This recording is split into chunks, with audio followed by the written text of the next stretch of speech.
வணக்கம். இன்னைக்கு நம்ம பார்க்க போற ரெசிபி ஃபிஷ் கட்லெட் எப்படி செய்யறதுன்னு பார்க்க போறோம். ஃபிஷ் கட்லெட் செய்ய தேவையான பொருட்கள் நான் இன்னைக்கு முள் இல்லாத மீன் வஞ்சரம் மீன் ஒரு 350 கிராம்ஸ் போல் எடுத்து வச்சுருக்கேன். 3 பீஸ் போல் எடுத்து வச்சுருக்கேன். நான் கனமான பீஸாக எடுத்து வச்சுருக்கேன். மோஸ்ட்லி வஞ்சரம் மீன் தான் நான் ப்ரிஃபர் பண்ணுவேன். ஏன்னா அதில் நம்மளுக்கு முள் இருக்காது, ஈஸியாக நம்ம கட்லெட் பண்ணலாம். இல்லைனா வவ்வால் மீன் யூஸ் பண்ணிக்கலாம். இது ரெண்டுத்துல எது வேணாலும் யூஸ் பண்ணிக்கலாம்.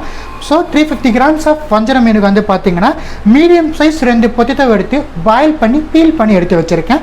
பிரெட் க்ரம்ஸ் பார்த்தீங்கன்னா நல்லா ஒரு 2 டேபிள் ஸ்பூன் அளவு எடுத்து வச்சுருக்கேன். இஞ்சி பூண்டு விழுது 1/2 டீஸ்பூன் எடுத்து வச்சுருக்கிறேன். கிரில் மசாலா பார்த்தீங்கன்னா 1/4 டீஸ்பூன் எடுத்திருக்கேன். மஞ்சள் பொடி 1/4 டீஸ்பூன் எடுத்திருக்கேன். கறி மசாலா 1/2 டீஸ்பூன் எடுத்திருக்கேன். தனி மிளகாய் தூள் 1 டீஸ்பூன் எடுத்திருக்கேன். Whole spices masala meat masala ரெண்டுத்துல எதனாச்சும் ஒன்று எடுத்துக்கலாம். அது பார்த்தீங்கன்னா 1/4 டீஸ்பூன் போல் எடுத்து வச்சுருக்கேன். ஒரு எக் எடுத்து வச்சுருக்கேன். கொத்தமல்லி தேவைக்கு ஏற்ப மீடியம் சைஸ் பெரிய வெங்காயத்தை ஃபைனாக சாப் பண்ணி எடுத்து வச்சுருக்கேன். எண்ணெய் தேவைக்கேற்ப, தண்ணீர் தேவைக்கேற்ப, உப்பு தேவைக்கேற்ப இந்த இன்க்ரீடியன்ஸை வச்சுட்டு கலக்கலான ஃபிஷ் கட்லெட் எப்படி செய்யறதுன்னு பார்க்கலாம் வாங்க. கட்லெட் செய்ய ஃபஸ்ட்டு நம்ம மீனை வேக வைக்க போகிறோம். ஸோ இந்த பக்கம் பார்த்தீங்கன்னா ஒரு பாத்திரத்தில் தண்ணி ஊற்றி வச்சுருக்கேன்.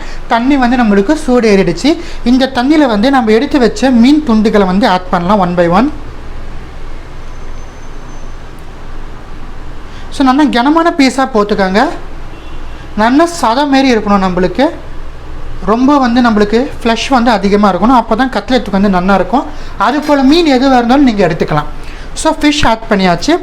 இப்போ ஃபிஷ்ஷுக்கு தேவையான அமௌண்ட் நம்ம சால்ட் ஆட் பண்ண போகிறோம். ஃபிஷ் நம்மளுக்கு நல்லா வேகட்டும்.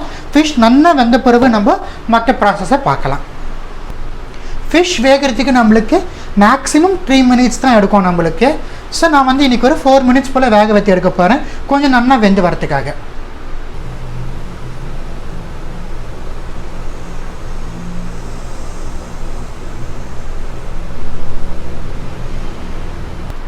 ஃபோர் மினிட்ஸ் போல் ஆகிடுத்து. இங்கே பாருங்கள், மீன் நல்லா பிரிஞ்சு வந்துடுச்சு. இதெல்லாம் நம்மளுக்கு மீன் வந்ததுக்கான சிம்டம். இப்போ நம்ம மீனை தண்ணியிலேருந்து ஃபில்டர் பண்ணி எடுத்துடலாம். நம்ம வேக வச்சு எடுத்த மீனை பாருங்கள், முள் நீக்கிட்டு மேல் தோல் நீக்கிட்டு நான் எடுத்து வச்சுருக்கேன். இது நம்ம நல்லா ஸ்மாஷ் பண்ணி எடுத்துக்கலாம். மீன் பாருங்கள் நல்லா நம்ம ஸ்மாஷ் பண்ணி எடுத்தாச்சு. இப்போ நம்ம ஃபர்தர் ப்ராசஸ் பார்க்க ஆரம்பிச்சிடலாம்.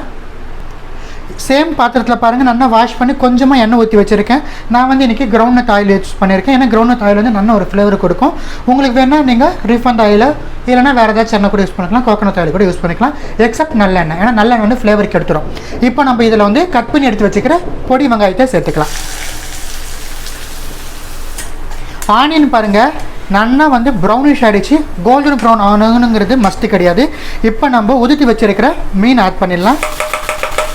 மீன் சேர்த்துட்டு நல்லா பரத்திக்கோங்க, மிதமான தீயில் வச்சுக்கோங்க. இப்போ நம்ம எடுத்து வச்சுருக்கிற ஸ்பைசஸ் பவுடரை 1 by 1 ஆட் பண்ணலாம். ஸோ பாருங்கள், எடுத்து வச்சுருக்கிற grill masala, turmeric powder add பண்ணுறேன். ஹோல் ஸ்பைசஸ் மசாலா ஆட் பண்ணுறேன். அதுக்கப்புறமா நம்ம எடுத்து வச்சுருக்கிற மீட் மசாலா ஆட் பண்ணிக்கிறேன். ஃபைனலாக நம்ம எடுத்து வச்சுருக்கிற ரெட் சில்லி பவுடர் ஆட் பண்ணிக்கிறேன். ஆன் த ஹோல் பார்த்தீங்கன்னா சால்ட் கொஞ்சமாக ஆட் பண்ண போகிறோம். ஏன்னா ஆல்ரெடி ஃபிஷ்ஷில் நம்மளுக்கு சால்ட் இருக்குது. ஸோ கொஞ்சமாக சால்ட் ஆட் பண்ணிவிட்டு இப்போ நம்ம எடுத்து வச்சுருக்கிற இஞ்சி பூண்டு விழுதையும் நம்ம சேர்த்துட்றோம். இது எல்லாமே சேர்த்துட்டு நல்லா ஸ்டீர் பண்ணி வைத்தாலும் மிதமான தீயில் இருக்கணும். ஸோ மசாலாஸ் எல்லாமே ஆட் பண்ணி மிதமான தீயில் 2 நிமிஷம் போல் வச்சு தரணும். இப்போ நம்ம கொரியாண்டர் லீவ்ஸ் சாப் பண்ணி வச்சோம் இல்லையா, ஆட் பண்ணிக்கலாம். கொரியாண்டர் லீவ்ஸ் ஆட் பண்ணதுக்கப்புறமா நான் இன்றைக்கி பாயில் பண்ணி எடுத்த பொட்டேட்டோ நல்லா ஸ்மாஷ் பண்ணி எடுத்துருக்கேன். ஸ்மாஷரை யூஸ் பண்ணி ஆட் பண்ணிடலாம். ஸோ பொட்டேட்டோ ஆட் பண்ணிவிட்டு நல்லா மிக்ஸ் பண்ணி விடணும், நல்லா ஜெல் ஆகணும். ஸோ பொட்டேட்டோ ஆட் பண்ணி நல்லா பாருங்கள் மிக்ஸ் பண்ணிவிட்டு எல்லாமே ஒன்று நல்லா ஜெல்லாக எடுத்து மிதமான தீயில் 1 நிமிஷம் போல் இருந்தது. பாருங்கள், இப்படி எடுத்துட்டு நம்ம உருத்தினா நம்மளுக்கு உருத்த வரணும். இதுதான் கரெக்டான கன்சிஸ்டன்சி. ஸோ பாருங்கள், உருத்தமும் வருது, தத்தமும் வருது. ஸோ நம்மளுக்கு கரெக்டான பதத்தில் நம்ம எடுத்துட்டோம்.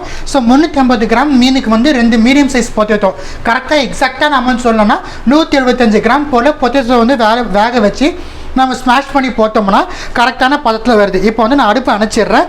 அடுப்பை அணைச்சிட்டு நல்லா ரூம் டெம்பரேச்சருக்கு வந்ததுக்கப்புறமா நம்ம கட்லெட்டை செய்ய ஆரம்பிச்சிடலாம். ஸோ பாருங்கள், ரூம் டெம்பரேச்சருக்கு வந்துடுச்சு. ஸோ நம்ம இதை அழகாக சின்னதாக இல்லை கொஞ்சம் மீடியம் சைஸாக நம்ம உருட்டிக்கலாம். நல்லா உருட்டிட்டு ஜஸ்ட் ஜென்டிலாக இப்படி ப்ரெஸ் பண்ணுங்கள். கட்லெட் ஷேப் உங்களுக்கு கிடைக்கும். எங்கேயாச்சும் கிராக் இருந்தால் பரவாயில்ல, ஆனால் ரொம்ப கிராக் இருக்கக்கூடாது. இது போல் அசம்பிள் பண்ணி பிளேட்டில் வந்து அரேஞ்ச் பண்ணிவிடுங்க. உங்களுக்கு எத்தனை பீஸ் வேணுமோ அதுக்கு போல் நீங்கள் அரேஞ்ச் பண்ணிக்கணும். நம்ம எடுத்த ஃபிஷ் கீமா பாருங்கள், நல்லா அழகாக நான் வந்து சின்ன சின்னதாக கட்லெட் ஷேப்புக்கு உருக்கி எடுத்துட்டேன். ஸோ இதில் ஒரு பீஸ் எடுத்து நம்ம ஃபஸ்ட்டு எக்கில் வந்து டிப் பண்ணிக்கலாம்.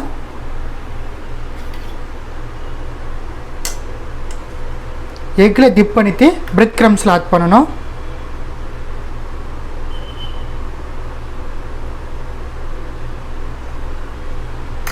ஸோ பிரெட் க்ரம்ஸில் ஆட் பண்ணிவிட்டு கோட் பண்ணி எடுத்துகிட்டு நம்ம டேரெக்டாக ஸ்டவ்வுக்கு போயிடணும். ஸோ இங்கே பாருங்கள், ஒரு கிரில் பேன் எடுத்து வச்சுருக்கேன். மிதமான தீயில் கொஞ்சமாக ஆயில் சேர்த்துருக்கேன். இதில் வந்து நம்ம எடுத்த கட்லெட்டை வந்து ஆட் பண்ணிடலாம். இதே போல் நம்ம எல்லாத்தையுமே 1 by 1 ஆட் பண்ண போகிறோம். நம்ம ஆட் பண்ண எல்லா கட்லெட்ஸுமே பாருங்கள் கிரில் பேனில் ஆட் பண்ணியாச்சு. மிதமான தீயில் வச்சுருக்கேன். ஸோ ஒன் சைடு வந்து நம்மளுக்கு கம்ப்ளீட்டாக வந்து என்ன சொல்கிறது, ஒரு ஆஃப் குக் போல் ஆகிடுச்சு. இப்போ நம்ம அதை ஜென்டில் வந்து நம்ம திருப்பி விட்டுடலாம். இதே போல் ஒரு 3 minutes போல், ஒரு பக்கம் வந்து 1 minute, இன்னொரு பக்கம் 1 minute, மறுபடியும் ஃபர்தர் 1 minute போல், ஒரு 4 minutes போல் மிதமான தீயில் வந்து நம்ம திருப்பி விட்டு வேக வச்சுருத்தோம்னா கரெக்டாக நம்மளோட பேட்சஸ் எல்லாம் நல்லா அழகாக வெந்து வந்துடும். ஸோ பாருங்கள், 4 minutes போல் மிதமான தீயில் 2 பக்கமும் வந்து நல்லா கோல்டன் ப்ரௌன் கலர் வர வரைக்கும் நான் ஃப்ரை பண்ணி எடுத்துட்டேன். நம்மளுடைய கட்லெட்ஸ் எல்லாம் நல்லா கலக்கல வெந்துடுச்சு. இப்போ இதை எடுத்து நம்ம சூடாக சர்வ் பண்ண ஆரம்பிச்சிடலாம். ரொம்ப சுவையான வஞ்சரம் மீனை வச்சுட்டு கட்லெட் எப்படி செய்து உங்களுக்காக வந்து செஞ்சு காமிச்சிருக்கேன். இந்த ரெசிபி உங்கள் வீட்டில் ட்ரை பண்ணி பார்த்து எப்படி இருந்துச்சுன்னு எனக்கு கமெண்ட் செக்ஷனில் சொல்லுங்கள். வேறு ஏதாச்சும் ரெசிபிஸ் உங்களுக்கு டிஃப்ரெண்ட்டாக வேணும்னு கமெண்ட் செக்ஷனில் கேளுங்க. தட்டாமல் உங்களுக்காக வேண்டி போஸ்ட் பண்ணுறேன். நன்றி, வணக்கம்.